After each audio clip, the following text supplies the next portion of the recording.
में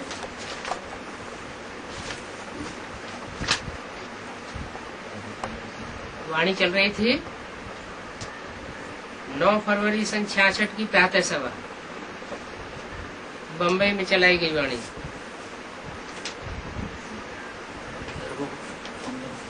और टीपी गुडम में इसका क्लैरिफिकेशन चल रहा था कि गीता जयंती के बाद कृष्ण जयंती होती है। पहले शिव जयंती, फिर गीता का भगवान शिव शंकर भोलेनाथ के द्वारा गीता का जन्म, माने गीता को माता के रूप में स्वीकार किया जाता है। गीता की जयंती होती है, जय जयकार होती है। फिर गीता माता और गीता पति भगवान शिव के द्वारा कृष्ण का जन्म होता है बच्चे का।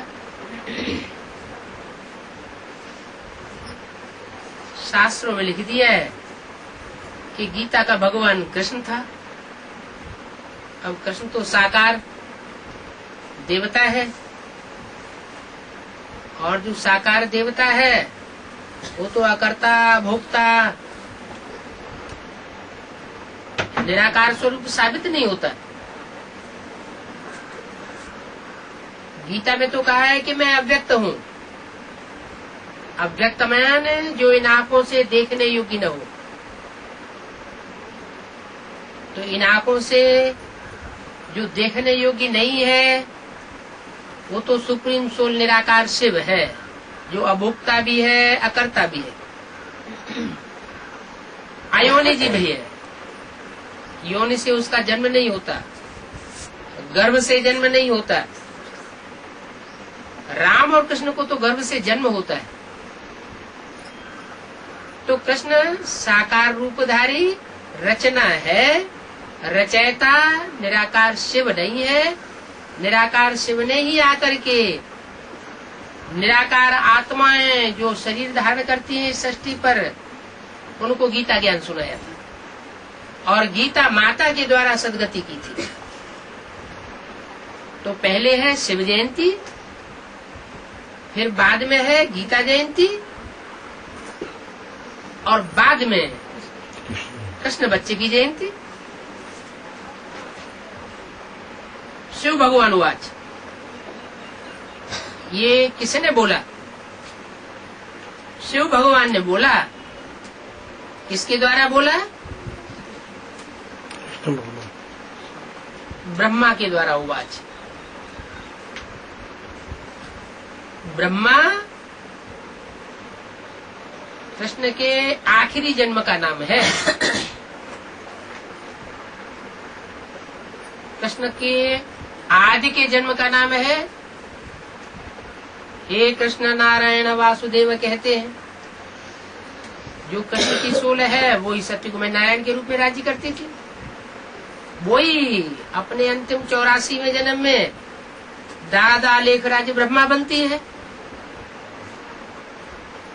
तो ब्रह्मा के जन्म द्वारा शिव भगवान वाच हो सकता है, लेकिन ब्रह्मा के द्वारा भगवान प्रत्यक्ष नहीं होता। जयंती नहीं होती, जय जयकार नहीं होती, क्योंकि वो ब्रह्मा, ब्रह्म माने बड़ी माँ, माने माँ, बड़ी माँ का रूप है। माँ से भी पहले बाप होता है। तो यज्ञ के आदि का जो व्यक्तित्व जो ब्रह्मा सरस्वती को भी कंट्रोल करता था, वही आदि में शरीर छोड़ गया, दोबारा ब्राह्मणों की यज्ञ में जन्म लेता है, उसमें परमात्मा शिव प्रवेश करते हैं और उनके द्वारा संसार में वो भगवान के रूप में प्रत्यक्ष होते हैं। प्रत्यक्ष होना माने जन्म लेना। वही ज्ञान का सागर है, स्वर्ग का रचयिता है। क्या कहा? यह ज्ञान का सागर ब्रह्मा नहीं है, ज्ञान का सागर वो है। तो सन 66 की वाणी है, माने 66 में बताया कि भविष्य में जो प्रत्यक्ष होने वाला पार्ट है वो ज्ञान का सागर है। स्वर्ग का रचयिता है। यह स्वर्ग का रचयिता नहीं, यानी ब्रह्मा का रूप स्वर्ग का रचयिता नहीं। उन्होंने तो 69 में शरीर छोड़ दिया। वो स्वरूप जो भविष्य में प्रत्यक्ष होने वाला है भगवान के रूप में, भगवान बाप के रूप में, वो स्वर्ग का रचयिता है। क्योंकि 69 तक तो स्वर्ग स्थापन ही नहीं हुआ।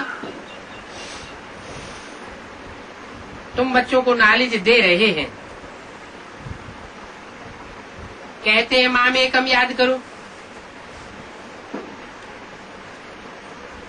माम एकम, कोई दूजा में याद मत करो, मुझे एक को याद करो। तो मुझे एक को किस रूप में याद करें? बिंदु के रूप में याद करें कि कोई प्रैक्टिकल स्वरूप है साकार में, उस रूप के द्वारा याद करें। 33 करोड़ देवताएं हैं, उनमें से कोई रूप है। ये 33 करोड़ देवताओं में जो सबसे श्रेष्ठ है त्रिमूर्ति शिव है, जिसकी 3 मूर्तियां 3 देवताओं के रूप में प्रसिद्ध हैं। उनमें ब्रह्मा के रूप में याद करें, विष्णु के रूप में याद करें, या शंकर के रूप में याद करें, जिसे कहते हैं शिव शंकर भोलेनाथ। किस रूप में याद करें? भगवान का प्रैक्टिकल साकार रूप कौन? अगर बिंदी कहें तो बिंदी बिंदी सारी आत्माएं बिंदी ही है, अलग कोई रूप तो नहीं हुआ। कीड़े मकोड़े पशु पक्षी सभी आत्माएं बिंदु है। रूप तो चाहिए ना, नाम रूप धाम गुण कर्तव्य चाहिए ना, तभी तो कोई काम करके दिखाएगा। तो कौन सा रूप है? कोई एक मुकर्रर रूप चाहिए, जिस रूप में परमात्मा भगवान को गॉड फादर के रूप में याद करें। तो बताया वो नॉलेज दे रहे हैं। नॉलेज देने में वो सुप्रीम टीचर है, उससे बड़ा कोई टीचर हो नहीं सकता। अगर कहे ब्रह्मा के रूप में याद करें, तो ब्रह्मा को तो यज्ञ के आदि में कोई हुए थे जो ब्रह्मा सरस्वती को भी नॉलेज देते थे, टीचर बन बैठते थे, डायरेक्शन देते थे। कहते हैं माम एकम याद करो। तो एक रूप वो कौन सा हुआ? देव देव महादेव, ब्रह्मा देव, उससे भी ऊंचा विष्णु देव, और उससे सबसे ऊंचा, सब देवों में ऊंचा महादेव। वही ज्ञान का सागर है। उस माम एकम याद करो। कृष्ण को याद करने से तुम्हारे विकर्म विनाश नहीं होंगे। क्यों? विकर्म माने विपरीत कर्म, जो श्रीमत के विपरीत कर्म होते हैं, पाप कर्म होते हैं, वो नष्ट कृष्ण के द्वारा नहीं होंगे। क्योंकि कृष्ण की सोल तो 69 में शरीर छोड़ गई, और पाप कर्म तो बस हो ही नहीं पाए। सूक्ष्म शरीर का बंधन लग गया। तो जब सूक्ष्म शरीर का भूत प्रेतों की तरह बंधन लग गया, तो मुक्त आत्मा कहाँ हुई? मुक्त आत्मा तो तब कही जाए कि जब स्थूल शरीर से भी स्वतंत्र हो जाए और सूक्ष्म शरीर के बंधन से भी स्वतंत्र हो जाए।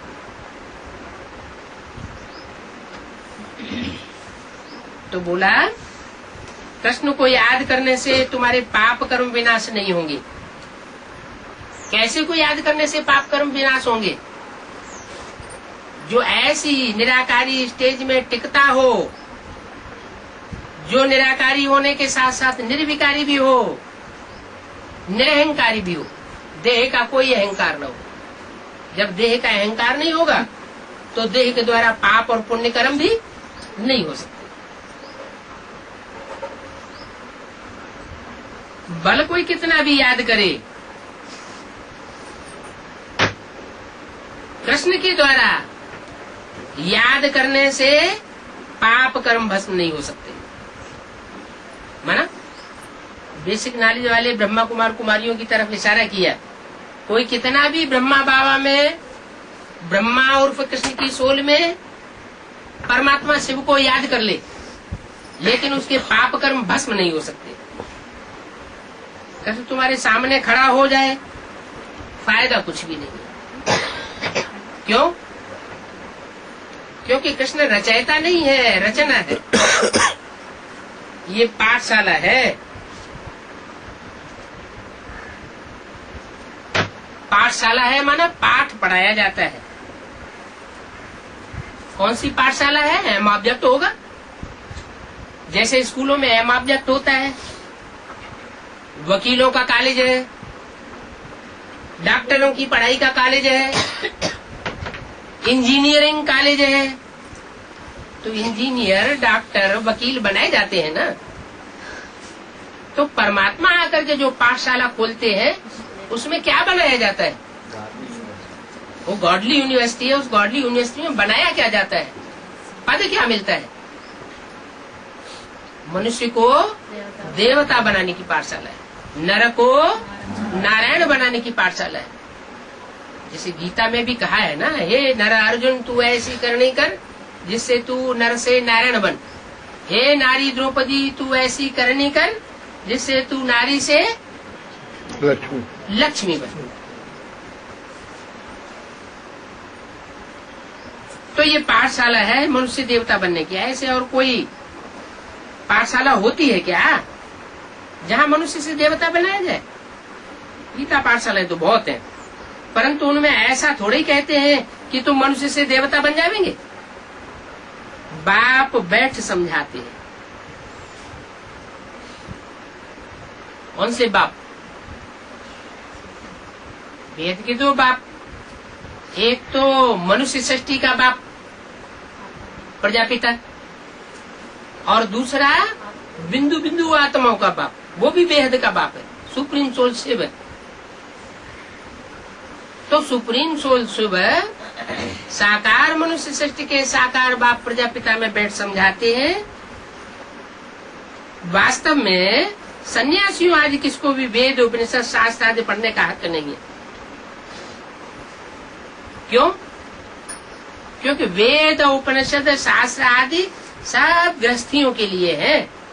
जिन्होंने दुनिया ही छोड़ दी उनके लिए वेदों शास्त्रों उपनिषदों से कुछ लेना देना नहीं है। उनका है ही निवृत्ति मार्ग। कहते हैं हम जाकर के ब्रह्म में लीन हो जाएंगे। हम ही ब्रह्मा है। अरे ब्रह्म में लीन हो जाएंगे या तुम ही ब्रह्मा हो तो उससे क्या स्वर्ग बन जाएगा? फिर भक्ति आदि करने की क्या दरकार पड़ी है?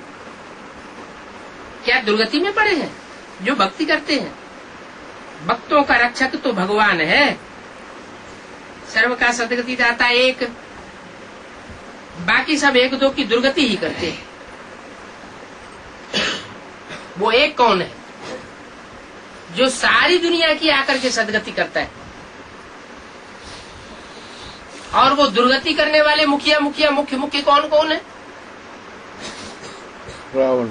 जितने भी धर्म पिताएं हैं, इब्राहिम, बुद्ध, क्राइस्ट, गुरु नानक, वो आकर के सिर्फ अपना धर्म स्थापन करते हैं, लेकिन किसी की सदगति नहीं करते। दुनिया नीचे ही गिरती चली जाती है। जब सब अपना अपना करिश्मा दिखाई देते हैं इस दुनिया में आकर, तब अंत में कलयुग में परमात्मा शिव सुप्रीम आते हैं और हम मनुष्य आत्माओं को शूद्र से ब्राह्मण और ब्राह्मण से देवता बनाते हैं। तो एक है सदगति दाता, बाकी सब है दुर्गति दाता। ये तुमको वर मिलता है। क्या क्या तुमको वरदान मिलता है? ये वरदान तुमको मिलता है। क्या वरदान? मनुष्य से कि तुम्हारा एक सदगति दाता है, ये तुम्हारा वरदान है। और मनुष्य जो है वो दुर्गति दाता है। ये अभिशाप हो जाता है। लेकिन किनके लिए? जो भगवान को नहीं पहचानते। तुम सत्युग त्रेता में सदगति को पाए लेते हो क्या? असली सदगति होती है अनेक जन्मों की सत्युग त्रेता में। उसके बाद नंबर 2 की सदगति होती है सभी मनुष्यात्माओं की, जो द्वापर युग से कलयुग से उतरती है। सबकी सदगति होती है, लेकिन एक एक जन्म के लिए। और तुम्हारी सदगति होती है अनेक जन्मों, किस जन्मों के लिए? वहां पर 5 विकार नहीं होते हैं सतयुग में। सर्व का सदगति जाता एक ही बाप है ना। इस समय सारी दुनिया दुर्गति में है। सारी दुनिया में कितनी आत्मा, मनुष्य आत्मा है? 500-700 करोड़ मनुष्य आत्मा है, सारी ही दुर्गति में। सारी दुनिया की सदगति तो एक बाप ही करेंगे ना। पतितों को पावन बाप ही करेंगे ना। पतित दुनिया में कोई भी महात्मा हो न सके। इस पतित दुनिया में सब पतित आत्मा है, सब पापात्मा है। और पावन दुनिया सतयुग में कोई भी पापात्मा पतित आत्मा नहीं होता, सब पावन आत्मा है। कृष्ण को महात्मा कहेंगे, क्यों कहेंगे? क्योंकि उनकी आत्मा और शरीर दोनों पवित्र है, इसलिए उनको महात्मा माना महान आत्मा कहेंगे। जिनके शरीर अपवित्र है उनको महात्मा कैसे कहेंगे? 9-2-66 की मुरली का दूसरा पेज। यहाँ आत्मा और शरीर दोनों पतित है इस दुनिया में, और वहां आत्मा और शरीर दोनों पावन होंगे। पुनर्जन्म तो सबको लेना है। सतयुग से कलयुग तक पुनर्जन्म लेते लेते आना है। बाप भारत में ही आते हैं, कोई भी दूसरे देश में भगवान नहीं आते। क्यों? क्योंकि भारत में ही स्वर्ग और भारत में ही नरक बनता है। सबसे जास्ती सुख भी भारत में होते हैं और सबसे जास्ती दुख भी भारत में होते हैं। इसलिए दुखी दुनिया को सुखी दुनिया बनाने के लिए भगवान भी भारत में ही आते हैं। दूसरे देशों में न ज्यादा सुख होता है, स्वर्ग जैसे सुख दूसरे धर्म खंडों में नहीं होते। जैसे क्रिश्चियन धर्म खंड में, यूरोप में, अमेरिका में सतयुग जैसे 16 कला संपूर्ण सुख कभी नहीं हो सकते। इस्लामी धर्म खंड अरब देश में, अफगानिस्तान आदि में वो सतयुग त्रेता के सुख नहीं हो सकते, क्योंकि उनके धर्म पिताएं तो आते ही मध्य में है, जब आधी कलाएं दुनिया में रह जाती है। तो बाप भारत में आते हैं, भारतवासियों को ही समझाते हैं। क्या? दूसरे देश के वासियों को समझाते नहीं हैं। क्यों है? क्यों नहीं समझाते हैं? दूसरे देश के भाषाभाषी उनकी भाषा क्या होती है? अंग्रेजी होगी, अरबी होगी, फारसी होगी, मलयालम, वो दूसरी भाषाएं होंगी। हिंदी तो वो जानते ही नहीं।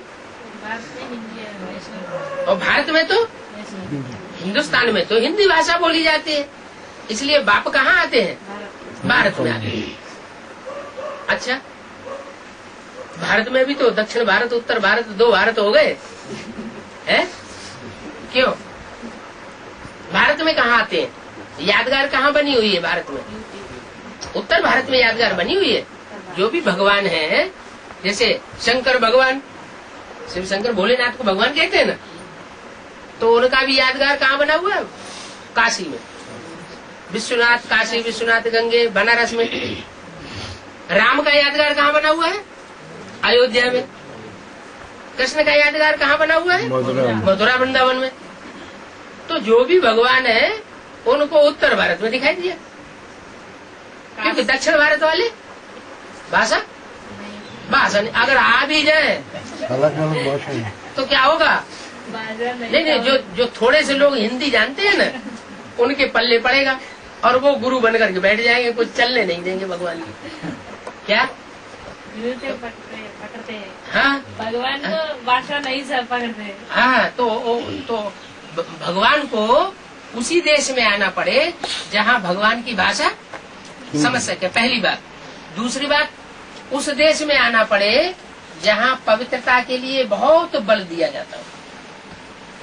विदेश में देखो जाके, विदेश में कन्याओं को, माताओं को खुला छोड़ देते हैं, इधर घूमो उधर घूमो, इधर घूमो, किसी भी देश में घूमो, एरोप्लेन से घूमो, चाहे ट्रेन में घूमो, अकेली घूमती रहती है सब।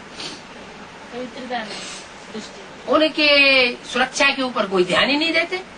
और भारत में कन्या माताओं को अकेला छोड़ते हैं? नहीं छोड़ते। क्यों नहीं छोड़ते? पवित्रता को महान मानते हैं कि इनमें दूषण ना आ जाए, इसलिए उनकी बहुत महानता है, उनकी सुरक्षा ज्यादा करते हैं। तो बाप भारत में ही आते हैं, भारतवासियों को ही समझाते हैं। समझाते भी भारतवासियों को है और आते भी भारत में है। अभी तुम समझते हो ऊंच के ऊंच बाप है क्या? जो भगवान भारत में आते हैं वो जितने भी धर्म पिताएं हैं, चाहे कितने भी 100-150 करोड़ फॉलोअर्स बना लेते हो, जैसे क्रिश्चियंस फॉलोअर है इस समय 100 करोड़ से भी ऊपर है। हिंदुओं की संख्या इतनी नहीं है, तो दुनिया में क्रिश्चियंस की संख्या इतनी ज्यादा है, मुसलमानों की संख्या इतनी ज्यादा है, हिंदुओं की संख्या तो उनके मुकाबले बहुत कम है। तो इतने बड़े बड़े धर्म पिताएं हुए, लेकिन उन सब से भी ऊंचा काम करने वाला परम पिता परमात्मा शिव है। वो धर्म पिताएं आते हैं, दुनिया को नरक ही बनाते हैं और दुनिया नरक बनती चली जाती है, और बाप आते हैं तो नरक की दुनिया को स्वर्ग बनाते हैं, लेकिन भारत में बनाते हैं। अभी तुम समझते हो ऊंचते ऊंच वह बाप है, क्या कहा? ऊंचते ऊंच वह बाप है, माने यह है, माने ब्रह्मा नहीं है, ये है ब्रह्मा कुमारियों को बाप, लेकिन सारी सृष्टि इसको बाप नहीं मानेगी। इसलिए अव्यक्तवाणी में कहा कि वह बाप प्रत्यक्ष हो सारे संसार में, सिर्फ ब्रह्मा कुमारियों का बाप नहीं, सारी मनुष्य सृष्टि का बाप संसार में प्रत्यक्ष होना है।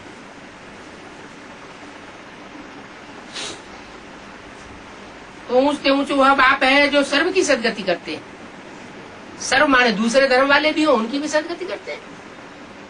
वहां तो साफ दुर्गति में।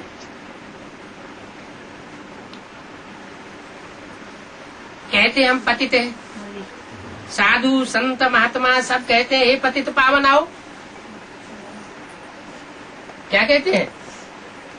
चाहे साधु हो, साधना करने वाले, चाहे संत महात्मा हो, सब कहते हैं हे पतित पावन, हाथ जोड़ के कहते हैं आओ, हम पतित हो गए, हम बहुत दुखी हैं। जितने जास्ती हम पतित होते जाते हैं उतने जास्ती दुखी होते जाते हैं। तो किस लिए बुलाते हैं?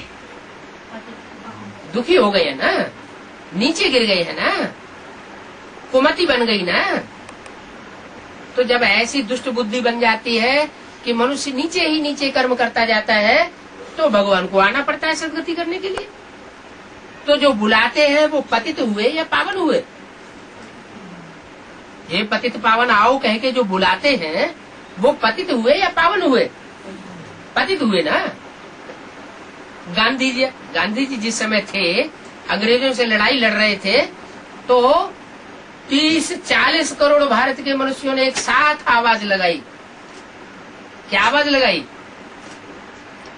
हे पतित पावन आओ, रघुपति राघव राजा राम, पतित पावन सीताराम। ये सारे भारत में आवाज लगी ना, तो इसका मतलब सारे भारत में उस पतित पावन को बुला ही रहे थे ना। तो जरूर पतित ठहरे, और पतितों को पावन बनाने के लिए मुझे आना पड़े। ये है ही पुरानी पतित दुनिया। भारत पहले पावन था, उनको स्वर्ग कहा जाता था, भारत ही स्वर्ग बनता है। भारत अभी नरक है। 84 जन्म भोग, अभी धर्म भ्रष्ट कर्म भ्रष्ट बन पड़े। कौन?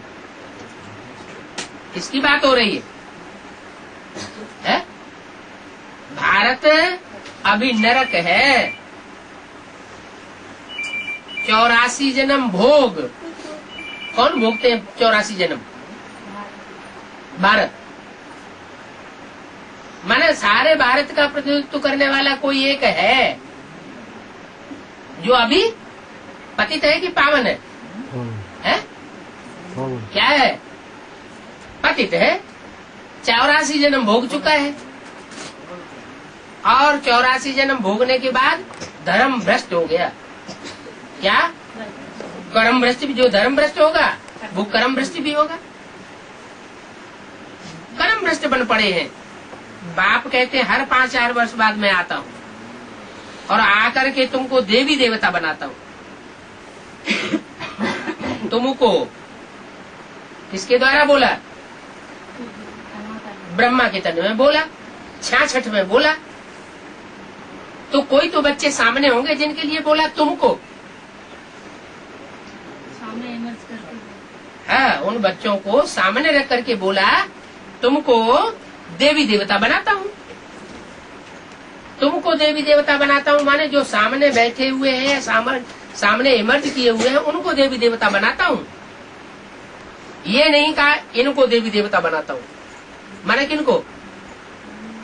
ब्रह्मा सरस्वती को देवी देवता बनाता हूँ, ये नहीं बोला। तुमको देवी देवता बनाता हूँ। फिर तुम 84 जन्म लेते, पतित बने हो। फिर तुमको पावन बनाता हूँ। रिकॉर्ड चल रहा है, मैंने रिकॉर्ड बजाया गया। आने वाले कल की तुम तकदीर हो। तो तुम यहाँ किसके लिए आए हो? अपनी तकदीर को बनाने के लिए आए हो। जो आने वाला कल का भारत है, स्वर्ग का भारत है, उसकी तुम तकदीर बनने वाले बच्चे हो। भारत में ही शिव बाबा आते हैं, वो तो है निराकार। शिव बाबा कहाँ आते हैं? भारत में आते हैं। भारत में आते हैं तो वो निराकार आता है या साकार आता है? आता है तो निराकार बन के संसार में प्रत्यक्ष होता है, या जब तक साकार होता है तब तक प्रत्यक्ष हो जाता है? निराकारी जब स्टेज प्रत्यक्ष होती है संसार में भगवान के स्वरूप की, तभी संसार पहचान पाता है ये निराकारी भगवान है। अगर साकार रूप में रहे तो दुनिया पहचानेगी नहीं, मानेगी नहीं। जैसे दादा लेखराज ब्रह्मा के जितने भी चित्र हैं वो सब साकार रूपधारी है, कोई भी निराकारी स्टेज वाला नहीं। जैसे और धर्म पिताएं आए हैं तो आते ही उनकी निराकारी स्टेज देखने में आती है। चाहे क्राइस्ट हो, चाहे महात्मा बुद्ध हो, चाहे गुरु नानक हो, उनके चेहरे से ही देखने से पता लग जाता है ये आत्मा इस शरीर से इस दुनिया में जैसे नहीं रह रही है। मनोबुद्धि से इनकी आत्मा ऊपर उड़ रही है, ऊंची ऊंची स्टेज में। निराकारी स्टेज स्पष्ट दिखाई पड़ती है चेहरे पर। तो वह निराकार है। कैसे बात करें? तो कहते हैं ब्रह्मा द्वारा समझाता हूँ, इनके शरीर में प्रवेश करता हूँ। ये है प्रजापिता। बाप कहते हैं तुमको फिर से मनुष्य से देवता, पतित से पावन बनाने आया हूँ। तुम भारत की तकदीर बनाने वाले हो। आने वाले कल की तुम तकदीर हो। जो आने वाला कल का स्वर्गीय भारत है, स्वर्णिम भारत है, उसकी तकदीर बनाने वाले तुम हो। भारत को स्वर्ग बनाते हो। जो भारत अभी नरक है उसको तुम स्वर्ग बनाते हो। मैं अकेला तो नहीं करूंगा क्या? नरक को स्वर्ग बनाने का काम मैं अकेला नहीं करूंगा, माना तुम्हारे द्वारा करता हूँ। ब्रह्मा और ब्रह्मा मुखवंशावली बच्चों द्वारा भारत को फिर से स्वर्ग बनाने आया हूँ। बुलाते भी रहते हैं। किसके द्वारा स्वर्ग बनाने आया हूँ? ब्रह्मा द्वारा और ब्रह्मा मुखवंशावली बच्चों द्वारा।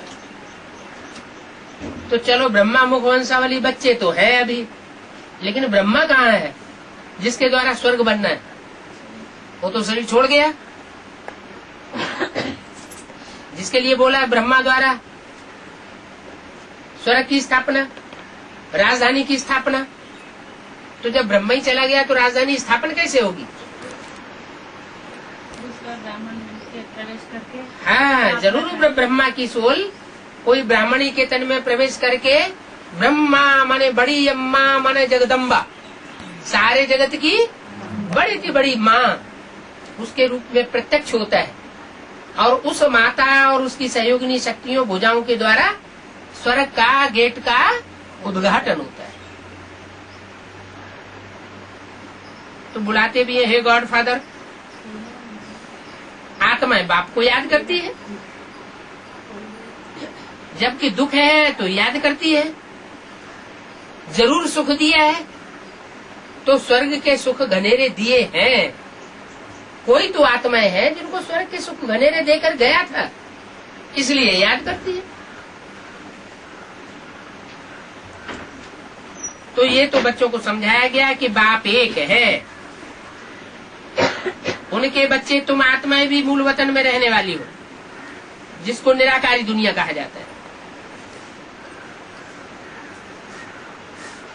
तुम बच्चे भी निराकारी दुनिया की स्टेज को धारण करेंगे तो बाप के बच्चे कहे जाएंगे। नहीं धारण करते हो तो बाप के बच्चे नहीं कहे जा सकते। अच्छा, ओम शांति।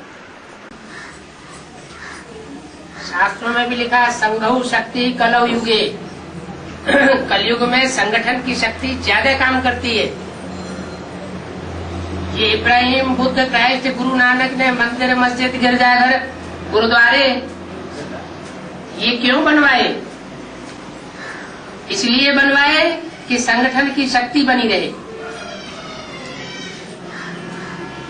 मुसलमानों का कोई ज्ञान खास ज्ञान नहीं होता है, ज्ञान की गहराई कोई खास नहीं है। सारी कुरान शरीफ पढ़ ली जाए, उसमें मिलिट्री के आर्डर ही आर्डर है, ज्ञान जैसे कि है ही नहीं। क्या है? फिर इतना बड़ा संगठन संसार में इस्लामियों का क्यों देखने में आता है? मुसलमान इतने ज्यादा कैसे देखने में आ रहे हैं? इतने जबरदस्त संगठन उनका बना हुआ है। विश्व में एक संगठन सबसे बड़ा, क्या नाम है उसका? इस्लामियों का सारे विश्व में सबसे बड़ा एक संगठन कहां पर? काबा में। दुनिया के सारे मुसलमान वहां जाकर के इकट्ठे होते हैं। ये बात उन्होंने कहां से सीखी? किसने सिखाई? शिव बाबा जब संगम युग में आते हैं तो माउंट आबू में बड़े से बड़े संगठन इकट्ठे होते हैं। उसके बाद नंबरवार संगठन जो है सारे देश में होते रहते हैं। ब्राह्मणों के संगठन की बात हो रही है, पब्लिक संगठन की बात नहीं हो रही है। जिन्हें ब्राह्मण संप्रदाय कहा जाता है, ब्रह्मा की औलाद, जो ब्रह्मा की वाणी पढ़ते हैं। तो संगठन क्लास का अपना महत्व है। अकेले याद में बैठेंगे तो स्मृति का धागा सिंगल होगा, वो मायावी वाइब्रेशन से टूट सकता है, घड़ी घड़ी टूटता रहेगा। और संगठन की याद में बैठेंगे, संगठन में बैठ करके बाबा की वाणी सुनेंगे तो उसका असर ज्यादा पड़ेगा। बुद्धि उस वाणी की गहराई को ज्यादा ग्रहण करेगी। इसलिए संगठन की बहुत महिमा है।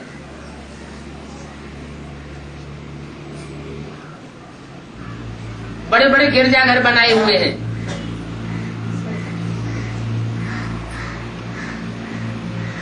क्यों बनाए हुए? संगठन को मजबूत करने के लिए, संगठन की पावर भरने के लिए। तो हम ऐसे क्यों सोच लेते हैं कि हम अपने घर में ही क्लास कर लेंगे? अरे यहाँ क्लास कराने वाला कोई देहधारी गुरु है या शिव बाबा है? हर गीता पाठशाला में, हर मिनी मधुबन में बाबा की कैसेट लगाई जाती है, बाबा की सीडी लगाई जाती है, और संगठित रूप में अगर उस सीडी को देखेंगे तो वाइब्रेशन का संगठन बनेगा।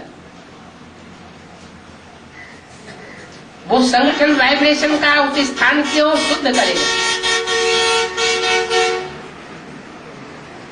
जैसे माउंट आबू जाने से कुछ और वृत्ति बन जाती है, एडवांस पार्टी के मिनी मधुबन में जाने से कुछ और वृत्ति बनती है, और कंपिल के महामधुबन में जाने से कुछ और वृत्ति बन जाती है। ये अंतर क्यों होता है? क्योंकि कंपिल में संगठित रूप से बाबा का जबरदस्त वाइब्रेशन बना हुआ है।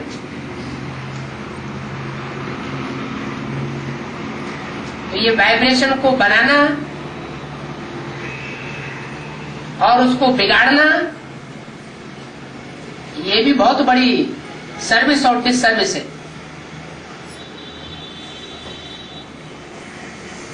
स्टूडेंट्स पंक्चुअल और रेगुलर होने चाहिए। 63 जन्म जो पढ़ाई पढ़ी वो मनुष्य गुरुओं की पढ़ाई पढ़ी है, और इस जन्म में हम जो पढ़ाई पढ़ रहे हैं वो सदगुरु स्वयं पढ़ाई पढ़ा रहा है। उस पढ़ाई की जो कदर नहीं करेगा वो अपने भाग्य में ठोकर मारेगा।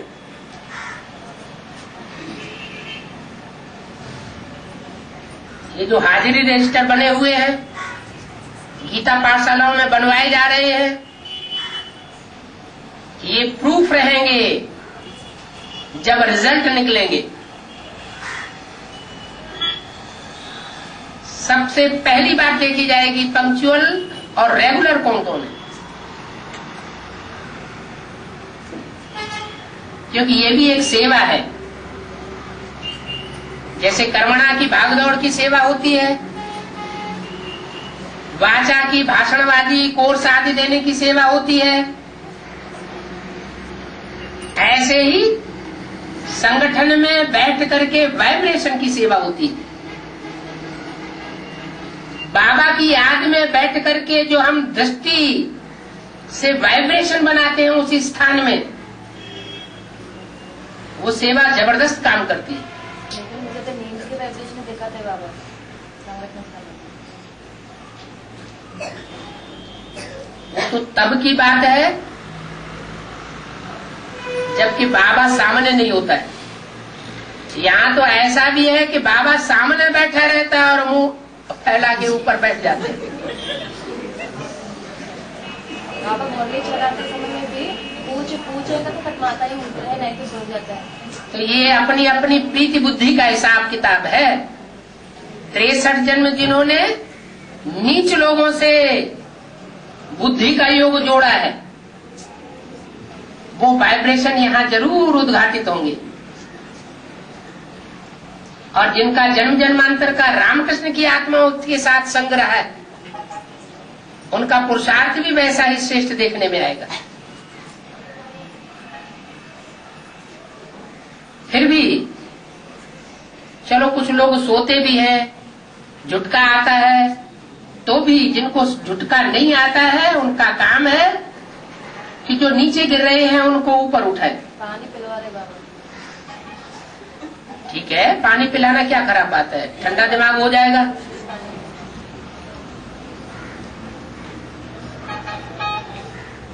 तो संगठन क्लास को कम नहीं समझना चाहिए। बैठे बैठाई की सेवा है, और वो भी संडे संडे रखा गया है। बाबा और थोड़े लोगों में पैसा की प्रॉब्लम है। वो एक बात लता बन बोल रहे थे, बाप दे दीजिए, कितना दूर से आ रहे हैं, ऐसा बोलते उनका तो खर्चा नहीं है ना, ऐसा बोल रहे। कोई बात जो भी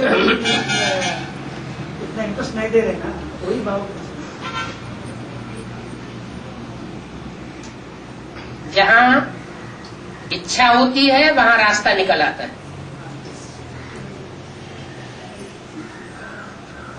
जहाँ इच्छा ही नहीं होती है वहाँ रास्ता कोई न कोई बहाना बनाने का निकलता है। अभी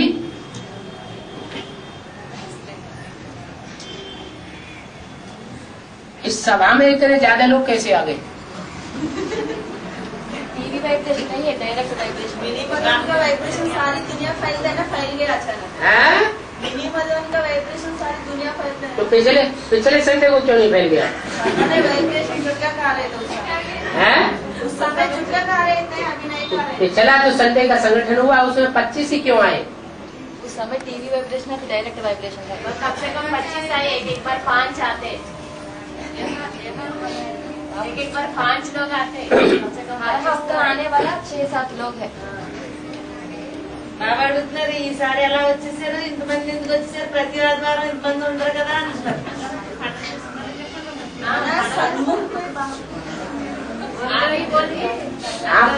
त्योहार बना रहे बात बताओ क्यों नहीं आते, क्या बात है?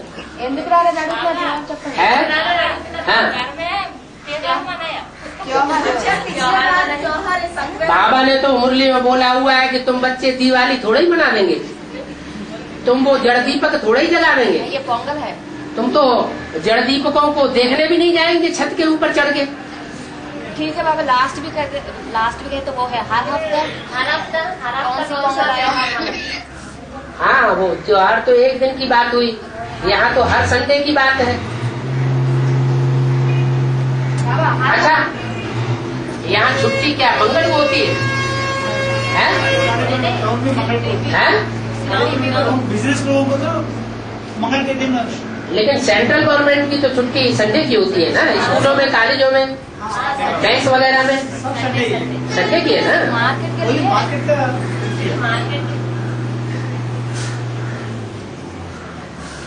संगठन का क्लास तो जरूर करना चाहिए, बड़ा संगठन में पहले 300 से ऊपर आते थे। क्योंकि अभी आगे चल के ऐसी स्थिति आ जाएगी कि बाबा को पूरा ही गुप्त रहना पड़ेगा, और आप संडे संडे का भी क्लास नहीं करेंगे तो पावर हाउस से बैटरी चार्ज ही नहीं हो पाएगी। सभी का घर पे है, डायरेक्ट देख रही है, वहाँ जाके सीडी में और घर में भी वही कैसे उधर ही लगाते वो भी ट्रांसलेशन करेंगे और 1 घंटा बैठना पड़ेगा। और आंध्र प्रदेश में तो और एक भाषा की मुसीबत है। जो गीता पाठशालाएं चल रही हैं उनमें ज्यादातर यही देखा गया है कि ट्रांसलेटर बढ़िया कोई है ही नहीं। कम से कम मिनी मधुबन में संडे संडे क्लास करते रहेंगे तो एक्यूरेट ट्रांसलेशन तो मिलता रहेगा, बाबा की वाणी का अनुवाद मिलेगा तो थोड़ा रिफ्रेशमेंट ज्यादा होगा। हिंदी भी सिखाते हैं। देवी देवता सनातन धर्म के ज्यादा नजदीक पहुंचेंगे। अगर ट्रांसलेटर वो अनुवाद भी नहीं सुनेंगे तो जैसे देहधारी धर्मगुरु चलाएंगे वैसे ही चलना पड़ेगा। ऐसे ही चल रहे हैं वर्तमान में, ऐसे ही है। और हिंदी भी सिखाते हैं। और जब देहधारी धर्मगुरुओं के चलते रहेंगे तो दूसरे धर्म में कन्वर्ट होते रहेंगे। तो द्वापर युग से दूसरे धर्मों में कन्वर्ट होना क्या? नहीं। अच्छा, हाथ उठाओ, कौन कौन कन्वर्ट होना चाहता है? कोई नहीं उठाएगा। बाबा है? थोड़े माताओं का है क्लास करने की इच्छा है, है? लेकिन पीछे से भाई लोग कुछ बोलेंगे बोल के डर के मत, उन लोग भी आगे नहीं बढ़ रहे। हाँ, तो भाई लोग जिस धर्म में जाएंगे उसी धर्म में उसको फॉलो करने वाले जाएंगे।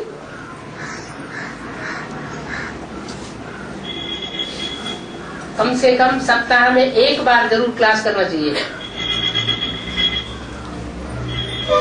जो 1 घंटे के अंदर पहुंचने वाले लोग हैं। अभी तो साधन बहुत हो गए हैं, मोस्टली सबके घर में 2 व्हीलर है, साइकिल तो लगभग सभी के घर में है। 4 व्हीलर तो सभी को मिलते जा रही है। 4 व्हीलर तो सभी को मिलते जा रही है।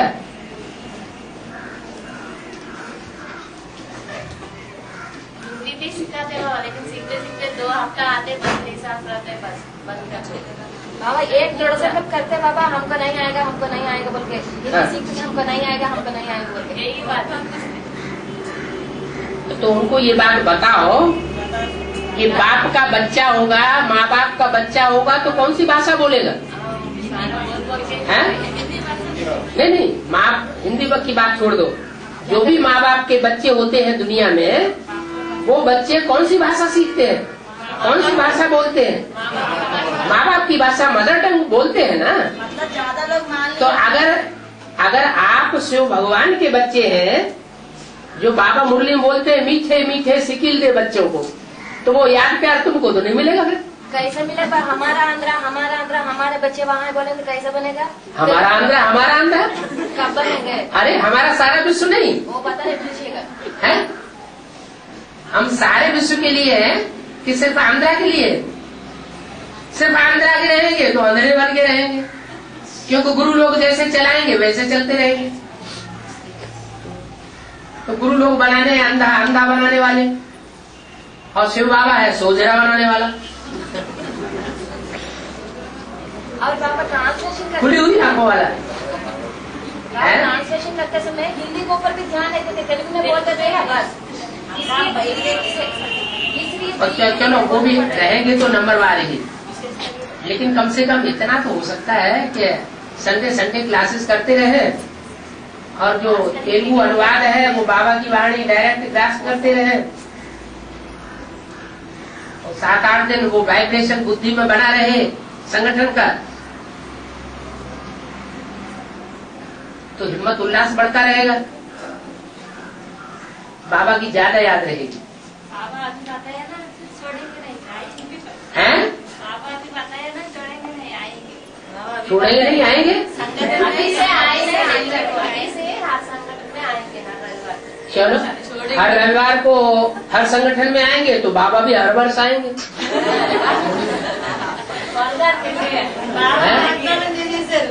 సంఘటనకి ప్రతి ఆదివారం వస్తే ఇలాగే ఎంతమంది అందరూ వచ్చారనుకోండి, ప్రతి సంవత్సరం నేను ఇలాగే వస్తానంటున్నారు బాబా. ఏంటి అందరూ వాగ్దానం చేస్తారా? ప్రతి ఆదివారం క్లాసులు మిస్ చేయకూడదు అంటున్నారు అందరూ కూడా. इनका टीवी खींच। अच्छा, हर संडे को कौन कौन आने के लिए पक्का हाथ उठा रहा है?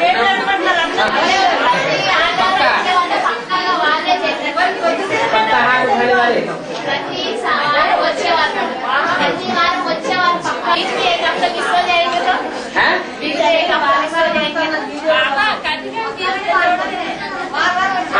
अच्छा। लेकिन मोस्टली आने के लिए 10% भी हाथ नहीं उठे। ప్రతి వారం సంఘటనకి ఎవరు వస్తారు అని చేతులు ఎత్తమంటారు. अच्छा, समझा नहीं। अच्छा बोलो, हाँ फिर से बोलो। हाँ बोलो। చెప్పండిగా బాబా అంటున్నారు, ప్రతి ఆదివారం మిస్ చేయకుండా వచ్చే వాళ్ళు చేతులు ఎత్తండి అంటున్నారు. భలే ఎప్పుడైనా మర్చిపోవచ్చు, కానీ वो बात अलग है।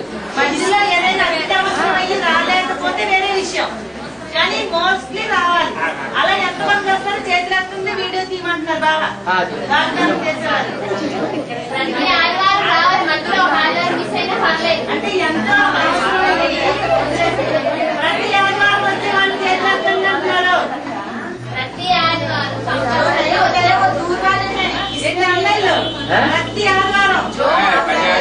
वो दूर से आए हुए हैं, वो कैसे 2 घंटा रास्ता है, 2-3 घंटे के रास्ते वाले भी बैठ गए यहाँ जाने.